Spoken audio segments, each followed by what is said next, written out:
Hi YouTube, welcome to another edition of Horror Hands, and for this video I'm going to go through all the Blu-rays and DVDs that I picked up in the month of August.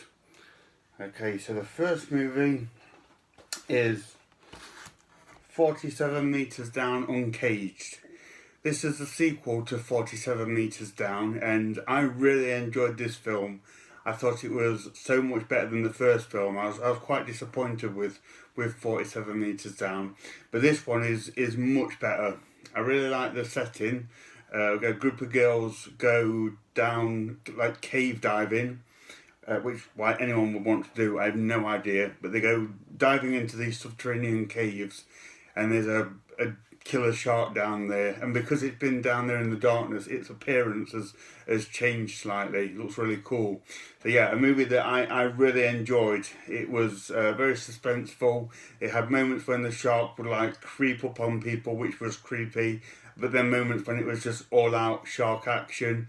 And yeah, really enjoyable film. If you weren't too much of a fan of the first one, definitely give the second one a chance, because I was very pleasantly surprised by it.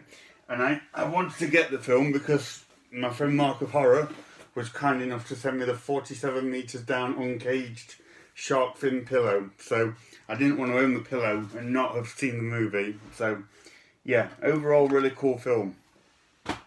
Right, next up is a very popular movie that I've never seen. So I wanted to eventually get it.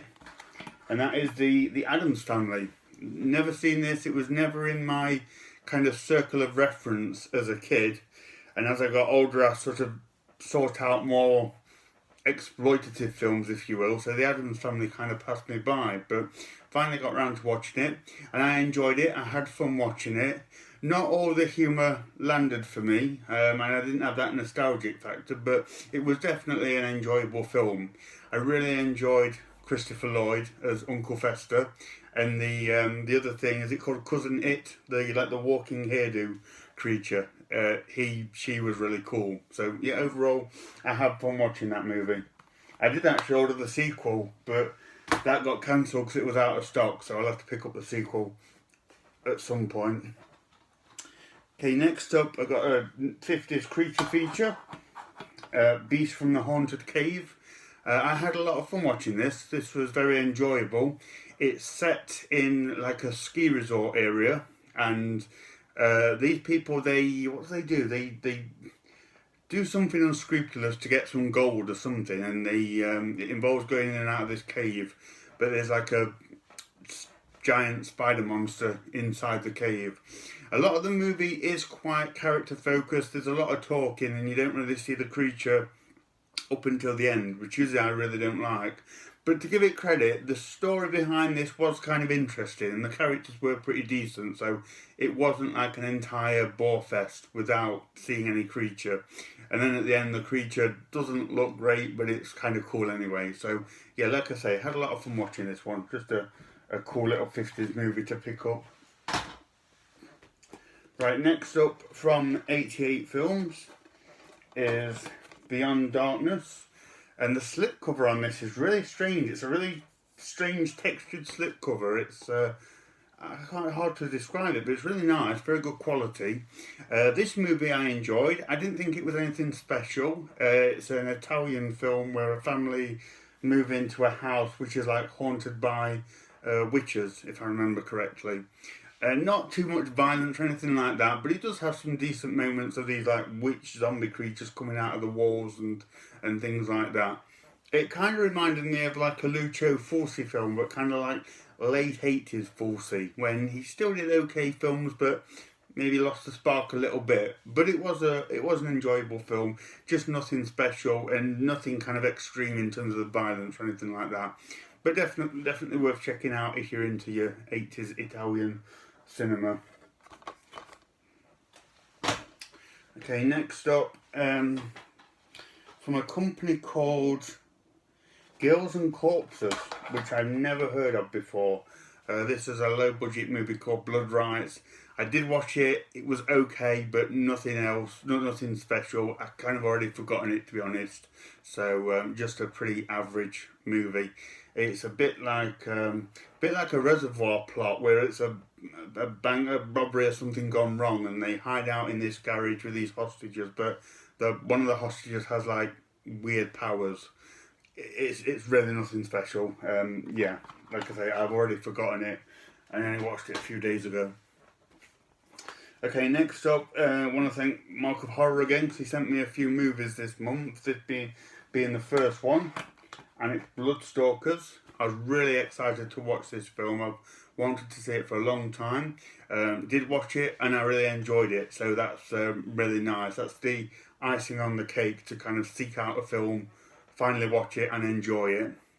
It has very much like a grindhouse feel to it. It's from the 70s, and it has like that hazy, bleached 70s look to it. But if you're into grindhouse cinema, I think you'd enjoy this one. It's a bunch of friends who stay at this like cabin by the lake, and they are kind of like terrorised by sort of Deliverance hillbilly type people. Not a bad movie at all. I enjoyed it, and thank you again, Mark, for sending me this. So that's Bloodstalkers. Okay, next up from Arrow is Colour Me Blood Red. So this is one of 3 Herschel Gordon Lewis movies that I picked up this month. I was in HMV a few days ago, and they had 3 of them, none of which I've ever seen before. So I thought I'll get them and add them to the collection. This is the only one of the 3 that I've watched so far, and I did really enjoy this film. It kind of reminds me of A Bucket of Blood in terms of it's based in and around the art scene, and this struggling artist finds that he can make these really good, successful paintings by using human blood. So of course he has to get people, and he kills them to get their blood. It's enjoyable, not one that you can take seriously.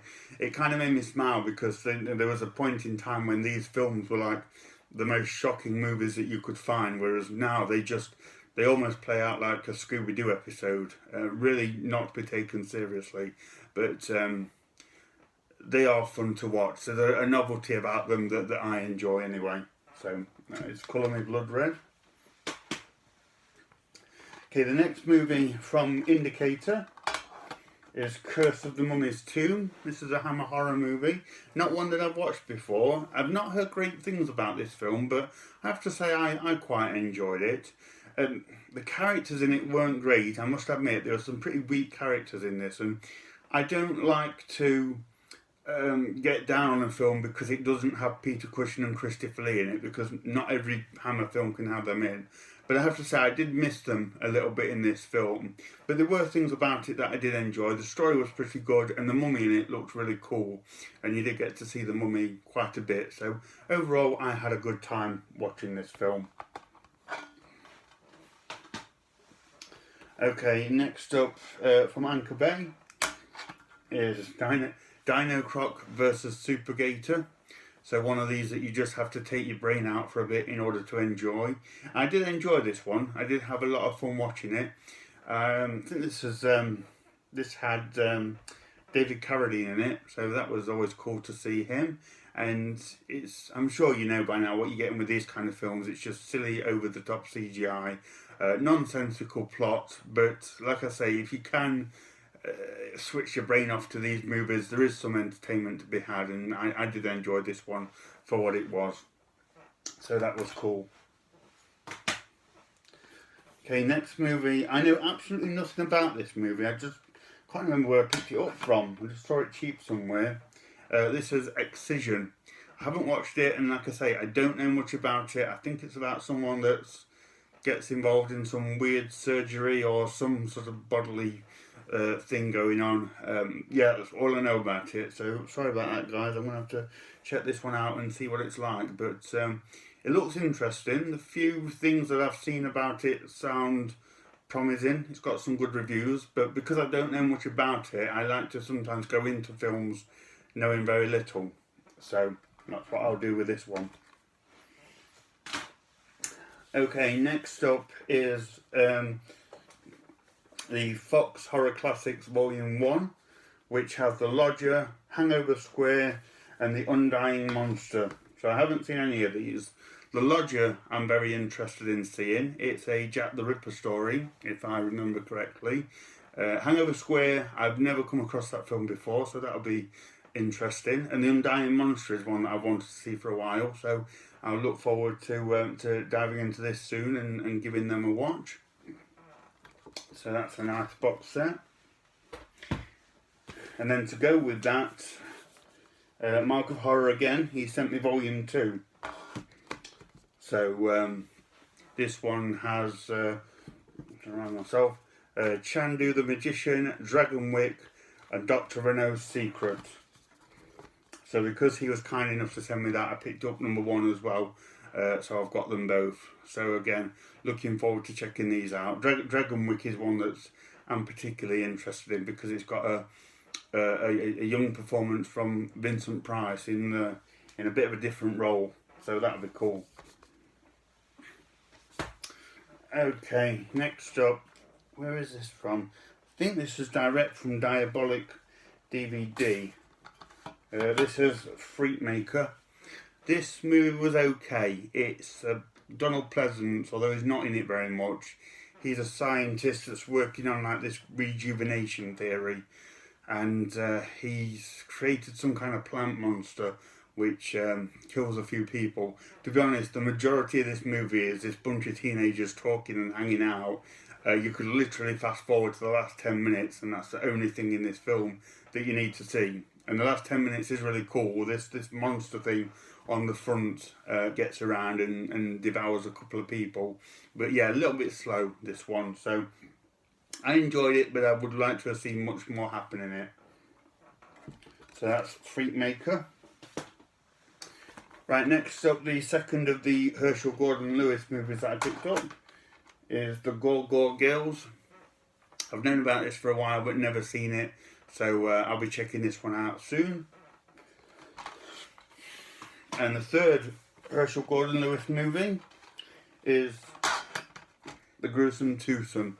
Again, I know it by title, but I haven't seen it. So while I was in HMV and they had these, I just thought I'd stock up on some Herschel Gordon Lewis movies. So that's them. Right, next up, extremely generous gift from Mark of Horror is the Halloween box set from Scream Factory. So all 10 Halloween movies. So thank you so much, Mark. You made my month sending me this. And I'd not watched The Curse of Michael Myers since the 90s. And I couldn't remember anything about it. So I have rewatched that one and had fun watching that. It was pretty good. And I'll probably, at some point, I'll go through all of them and watch them. But really wanted to check that one out again. So, so happy to have this in the collection. That is awesome. Okay, and next up is In the Mouth of Madness. Now this is a John Carpenter movie, and although John Carpenter's my favourite filmmaker, I'd not actually seen this movie until recently. Cody from H&S Collectibles sent me a DVD of it, and at the time I said I enjoyed it so much I'd like to get it on Blu-ray. I was eyeing up the Scream Factory version, but I came across this really cheap, so I thought that'll do nicely. Not watched it again, but like I said, I did watch it pretty recently and really enjoyed it. Very, very interesting, very creative movie. So happy to find a Blu-ray copy of that. Okay. Next up is Insect, also known as Blue Monkey, although I think I prefer the Insect title. This is the first time this movie's ever come out on Blu-ray. I'd never seen it before. I've only heard of this by hearing like really large DVD collectors saying that they want this movie to come out on Blu-ray. So, you know, hopefully a lot of people have got their wish now, and I was really interested to check it out. And I really enjoyed it. I'm so glad I picked this movie up.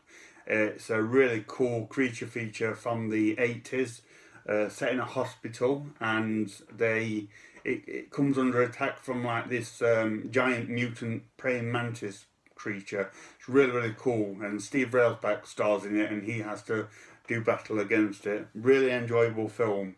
Takes a while to get going, but after sort of the first half, the creature gets lots of screen time and goes around killing people and that kind of thing. So really enjoyable film. I recommend Insect if you're into your 80s creature features. Okay, next up from Indicator is The Legacy.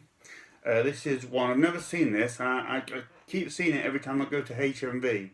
And I was in there the other week, and I just thought I'll finally pick it up and give it a watch. Not watched it yet, but I'm looking forward to doing so. It's not one that I know much about, so it'll be an interesting one to check out. Okay, next up. Next up is a major popular horror movie franchise that I've never seen. I can't believe I've never seen these movies until now, but it is Leprechaun. So yeah, finally got Leprechaun to watch and add to the collection. I have watched every single one of these movies, all 7 of them in the collection, and it was awesome. I can't believe I'm only just watching Leprechaun now. But the first movie I enjoyed. I thought the second movie was fantastic. Leprechaun 3 was amazing. I had so much fun watching Leprechaun 3. It was worth buying this collection for the third movie. It had me laughing out loud. It was excellent. Leprechaun 4 in space. I didn't think I was going to enjoy it, and it took a while to get into it, but overall I really enjoyed part 4. Number 5, Leprechaun in the Hood. I didn't care for that one so much. It was okay, but not my favourite at all. And then number 6, Back to the Hood. I enjoyed that a bit more. Number 7 was a completely different kind of movie. Warwick Davis wasn't in it, and it was very serious, and the Leprechaun had changed from like the wisecracking Warwick Davis character to like these humanoid creatures that didn't speak and didn't really have much bearing on the film. So I enjoyed it for what it was, but I didn't think it fitted in the Leprechaun series all that well. But on the whole, a really awesome franchise. I really enjoyed watching them, and glad that I finally have picked these movies up. And then just to redeem myself a bit further, I picked up the new Leprechaun Returns. This one came out a couple of years ago, I think. Now, I heard really good things about this one, and it was a great film, but I sorely missed Warwick Davis as a Leprechaun. The Leprechaun in this, again, I've heard a lot of people say he did a great job, but not for me. There's only Warwick Davis, I feel, that can play the Leprechaun effectively. The movie itself was really well. It was a very well made film. It had nods to the original movie. There were some great kills in it, some great gore, but I just missed Warwick Davis as a Leprechaun. So yeah, that is that one. Next up from 88 Films is Lurking Fear. So this is based on a H.P. Lovecraft story. These creatures that sort of exist underneath this graveyard, and a few people are trying to destroy them, but at the same time they get preyed upon by like these bad guys who are after some hidden money or something. It's not too bad. I had fun watching this one. It's I can't remember what else to say about this one. It was okay.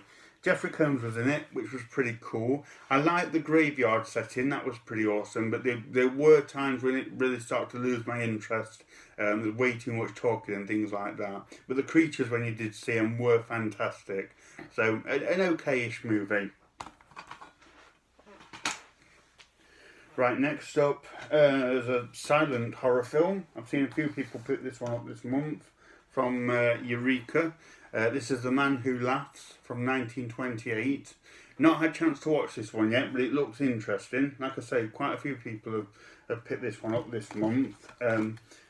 As you may have heard already, this movie is supposed to be the inspiration for the Joker from the original Batman comics. When you see this cover, you can kind of see that. But it's supposed to be a really effective, creepy, gothic, silent horror film. So I'll be looking forward to checking this out at some point.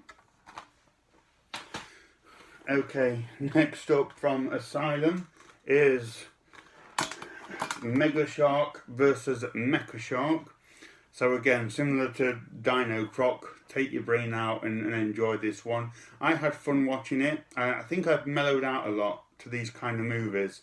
When I first sort of came across these, I really struggled to get through them, but now I kind of know the kind of films they are and what's in them. I pretty much mellowed out and can sit through them and enjoy them. And I did enjoy this one, to be fair. I thought this was one of the better ones, and I liked the story of the government building a giant mechanical shark and it fighting against the real giant shark. That was pretty cool. So I did enjoy that movie. Okay. Next up is Outpost. Another one from Mark of Horror, and I mentioned that I watched this years ago and didn't enjoy it. It was way too slow for me. Give it another watch and really enjoyed it this time. I think I got it a lot more. I really enjoyed it for the atmosphere that it created. It was very creepy, very tense. Ray Stevenson was fantastic in it, as was everyone else in the movie. So I wanted to watch it to see if I enjoyed it any more, and I did. So that's fantastic. So really happy to get that. Okay, next up is Pacific Rim. I have seen Pacific Rim and I loved it. I haven't had a chance to rewatch it yet, but I will do soon. Next up is Prometheus. Again, I watched it and couldn't really remember it. Watched it again last night, and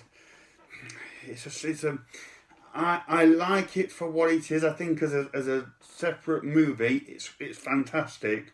I don't particularly like it as a precursor to Alien. It just doesn't flow. It doesn't transitionally. I don't see Prometheus and then Alien. I struggle with that too much. Alien was so simple and effective, where Prometheus is rather complex. It's quite existentially philosophical and all that kind of thing, and I just don't think they blend all that well together. But as a separate film, it's very good. So I did enjoy watching that one again. Right, next up from Scorpion is The Sect. Now this film, I did enjoy this movie, but it was really complicated, very convoluted. I can't even tell you what it was about. There was just a really strange story, really sort of confused me, but I did enjoy it. I did have fun watching it. I thought it was a pretty decent movie. So, yeah, interesting, but somewhat complicated. I don't know if that's just me and I was being a bit thick, but yeah, I really struggled to grasp everything that was going on in that one. Next up from 88 Films is Seven Bloodstained Orchids. Now, I wanted to see this one because it's directed by Umberto Lenzi, who I primarily know for directing the old Italian cannibal movies. And this is a giallo, so giallos are of course very different to cannibal films. So I wanted to see kind of what techniques Umberto employed in this kind of movie and if it would be different to his cannibal films. And it was indeed very, very different. And to give him credit, this was a really stylish movie. I really enjoyed this one. A lot of giallos kind of struggle to hold my attention and I can't get into them, but this one was really good. Kept me engaged all the way through, and I really enjoyed it. So yeah, credit to Umberto Lenzi. Very, very well made and stylish movie. So if you like your giallos, I'd definitely recommend Seven Bloodstained Orchids. Right, next up from Scream Factory is The Spell. This one I really didn't enjoy. This was a terrible film. This is like 1% horror and 99% boring family melodrama. It's kind of like a Carrie ripoff, but not quite. But it is just so boring. I have to confess, I didn't even make it all the way through. I got to an hour and just couldn't take any more of the petty bickering and the family arguments. Yeah, I'd had enough by that point. So no, do not recommend that one at all. Next up from 101 Films is Split Second. Rutger Hauer is like in like a kind of a Blade Runner type setting in the future in London, where they have all this like flooding and that kind of thing, and he's on the hunt for a serial killer, but as the film progresses, you learn it's, first of all, it seems like a bit more of a supernatural thing, and then it turns into like a kind of creature feature movie. I thought it was okay. It was pretty enjoyable. Rutger Hauer was fantastic in it. If I had any criticism of Split Second, I would perhaps say that it kind of juggles with maybe too many genres, that it never quite successfully nails any of them. But there is things in this movie to enjoy. I thought it was pretty cool. That's that one. Next up from Scream Factory is The Vagrant. This is a first time watch for me. This is kind of like a horror comedy. Bill Paxton buys this house and he's kind of like, not terrorised, kind of more inconvenienced by this vagrant that's coming in and around his house, and it kind of escalates into like a psychological cat and mouse game. It's pretty good, it's pretty interesting. It's a different role for Bill Paxton to play. I can kind of see why it's not really all that well known, but there were things about it that I enjoyed. It's quite clever how the plot pans out. But yeah, average film on the whole, I would say. Right, next up from Shriek Show is Wicked Lake. I've only just got this one in, don't know much about it. It's kind of like I think like a home invasion, but the tables are turned. These guys sort of stalk these women that are vacationing by the lake, but from what I can tell, these women have got dark powers. I'm not sure how accurate that is, but I'll be checking this movie out soon, so I'll see what that one's like. Okay, next up from Arrow is The Wind. Never heard of this movie until Arrow released it. I saw it in HMV, so I thought I'd pick it up. Pretty decent movie as well, pretty decent effort. It's this woman that's on this Greek island, kind of by herself, and she is stalked by this psychopath played by Wings Hauser. And yeah, I enjoyed it. It was a pretty decent movie, an enjoyable film. Steve Railsback pops up in it. He's always cool to watch. So yeah, not one that I'm in a rush to watch again, but I would recommend checking it out. It is a little bit of a hidden gem. So that one was cool. And then the last movie from Arrow again is Zombie for Sale. This was a really enjoyable film. It's from Korea or is it Korean? I can't remember. It's a foreign one. Kind of a zombie comedy. I wasn't too fussed about watching it because I am quite fussy with my zombie comedies. But like I say, this one was really good. Really enjoyable film.